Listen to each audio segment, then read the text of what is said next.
Hello, my name is Kieran Lamb and my student number is 50193-079. So my final major project name is Design on the Skin, but firstly I want to talk about my original idea that I had, which was Birdsong. The original idea, Birdsong, was going to be an apocalypse movie based with a group of children living in a hostile world. I came to the realisation it was a bit too vast and I wanted to do something a bit different, a bit more unique, so I went more with the documentary route. And that's where I came up with Design on the Skin, because I wanted to give a documentary that would give the audience information they may have not heard of before. The idea of Design on the Skin is going to be a 10-minute documentary based on the history of toes and how they've changed with time and with society's views changing, and how designs have changed as well with history and the origins of where they began and how they've developed up until modern day. The aim of the documentary is to be able to inform the audience of why toes are such a crucial part of our history and how the stigma has slowly shifted and decreased and how it's become popular in modern day. So for the primary research, I made a survey looking at what people's favourite documentary genre was, and it came back was pretty much all the same because I got a couple of responses. But I wanted to just get a gist of what people liked in documentaries, and people said interviews, which is what I was going to include as well within mine. I also asked, did people like toes? And the majority said yes, and this was just to gain an understanding if people liked them or not, because I do know that still today, people still have their certain views against toes and might view people as a bit rough or like outcasts if they have them. So that was just for me to gain an understanding. I also looked at the statistics of toes, and I looked at what was the most toed country within Europe, and I found out it was actually Italy, which is 48%, with being the most toed, and the United Kingdom being lower at 48%. I also looked at the amount of people that have toes in the UK with the age ranges, and most people that have toes is the age range of 30 to 39. So for the secondary research, I looked at the history of toes and where it all began. Firstly, I looked at Otzi the Iceman, which he was the one that originally toed himself in BC, where he made incisions on his skin and then rubbed charcoal into them to create the toes. I also wanted to look at how society's views have changed with history, going from the 1800s where people were circus performers if they had toes, and then moving on into the later centuries such as the 1970s and 60s with celebrities getting them such as Janis Joplin as well. Also I wanted to research historic old school toe eyes that have kind of changed the designs within toes, such as Jerry Saylor and Don Ed Hardy. Jerry Saylor's toe eyes from 1911 to 1973, and during his career he got the name Sailor Jerry. I also looked at other historic toe eyes, such as Don Ed Hardy, who trained on the Jerry Saylor and gained the godfather of modern tattoo. So for Design on the Skin, I will be going to a local tattoo shop where I'll be asking questions. These are just some of the questions I will be asking him, or the local tattoo owner, which is how many years was he a tattoo artist? How did he come up with the name, and is it a competitive business? Because I wanted to gain an insight in how competitive it is, and how he sets himself apart from the other shops and tattoo parlours within the Southend area. This is just a brief shot list, because I think it's very important within my documentary, the visual style that I'm going for. And I just really wanted to get a very unique style to mine, so I'll just come up with some shots that I want for the documentary. Here's just a brief storyboard as well, because this one is just with inside the House of Pain shop, and this is going to be me interviewing the owner and all that. I want to point out the last one as well, Do You See Me Differently, where he's wearing a shirt and he's got the shirt off, because I wanted to get it across in my documentary that people should judge a book by its colour, even though they have toes. So the target audience of my documentary will be 18 plus. The reason I've done this is because it's legal to get a tattoo from the age of 18 and above. And I wanted to kind of get across that you can get a tattoo at any age, but people are kind of hesitant whether they want one or not. Because I looked at something recently in the news that Judi Dench, who got a tattoo on her 81st birthday, which I consider is quite an old age to get a tattoo. Other celebrities as well who have had tattoos, and they're quite mainstream. So I've got two unique selling points that I want to talk about in my documentary. The number one thing I'm going to make is the history of it, which I think is going to be a big part of it. Because I want to talk about how it slowly changed and how it was a big stigma in the past. In the 1910s, a lot of people viewed people as being bad or outcasts because they associated with sailors and all that. And I want to talk about how it's changed with time, such as modern day celebrities getting them, such as David Beckham, Rihanna, and a lot of other singers. And I just wanted to really get across how the stigma's shifted. Also, I'm going to include interviews with the tattoo artist as well, and he can just talk about what it's like to be in the business, what clientele he has, the art that he creates, the designs that he creates, and how overall he became a tattoo artist. Also, I was going to get interviews with people who have had tattoos and to talk about why they had them and the meaning behind them, because I do believe that no one gets a tattoo for no reason. There's always like an underlying meaning why when someone gets them. Here's just a brief mood board of a couple of works I've got. This guy here, John O'Reilly and Emily Barrow, they were historical or circus performers in the 1800s. And here is just other celebrities that have had tattoos who are popular and people consider them idols, but they do have tattoos on them.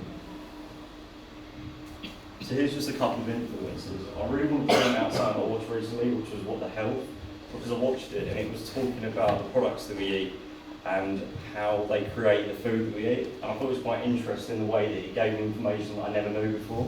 And that's why I wanted to do this documentary, to give the audience a kind of in-depth look into a subject that they may not know about. So the location scouting, I have been to this place, or House of Paint, on November the 18th, where I met the owner. And this is where it will take place and where I'll be getting the interviews. And then I will just be filming around inside mainly the shop and outside. And here's just some brief test footage where I just tested out the visual elements.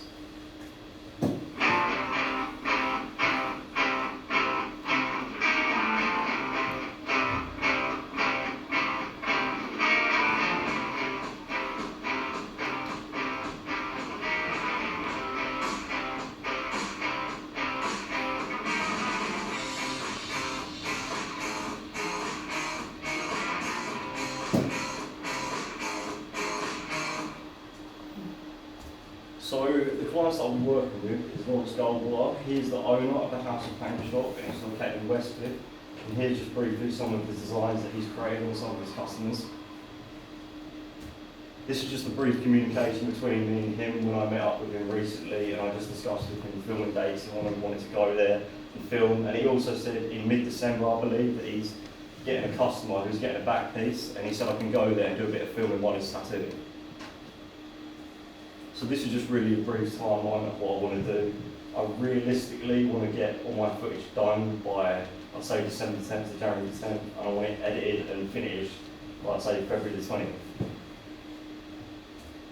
So the budget isn't really a lot, to be honest. It's about 200 quid, because I'm getting some lights and a boom microphone for my international audio to do.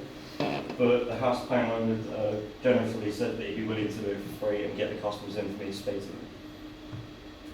So this is the equipment I'll be using. I'll be using a Canon Mark II C100 with a Rode mic. I'll be getting these lights for the interviews, the Amstel WW40, and I'll also be getting a boom microphone.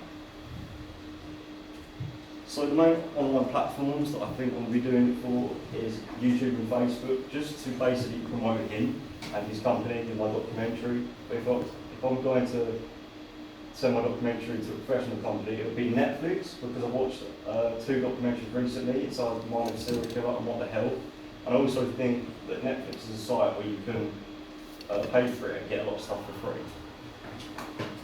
So festival entries. I was going to do movie festivals, but then I thought how I could advertise the documentary to an audience that would grasp it. And I was thinking tattoo festivals, because people will attend them and they're kind of like Comic-Con, where you have like hordes of people going in there looking at stuff.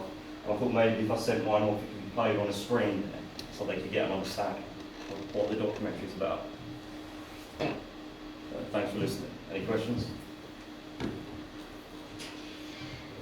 Will you be getting a tattoo on screen to add to the documentary? What, me? Yeah. Yes, I will be getting one. Yes. Yeah. So it'll give a more personal touch, so you've got a personal stake in the documentary. I'm going to get a front leg sleeve for it's January. Do you have one already? I have 3. Yeah, 3. I have 3 toes. So it's not your first? No. Okay. So. Okay, I think what you've done, Kieran, is really good. You talked specifically about what angle you want to kind of make sure people don't judge books, you know, by the cover. I think it's something, right? And you sort of, you know, you gave over your own opinions on, you know, don't you get a tattoo at you know, the age of 81. So imagine we're watching your film in the audio, I mean, it's a great film. What do you want people to kind of come away from? Do you want people to think, oh, actually, do you know what, I really want to get a tattoo done? What's your message in there? Are you just trying to kind of, because I don't know tattooing, I don't know if it's degree. Is it a stigma anymore? It still is, yeah. Still is. Especially in Japan, where isn't it still considered if you have any form of tattoo on your chest or arms, they consider you Yakuza, but that's being changed now due to the fact that the Yakuza are being turned into emergency services. I just want to ask you, so what's your message?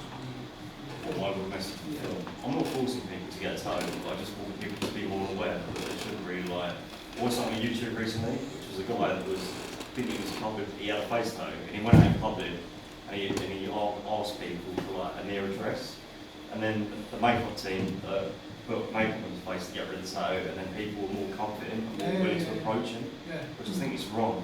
It's like, even if someone has a tattoo, they're still a person.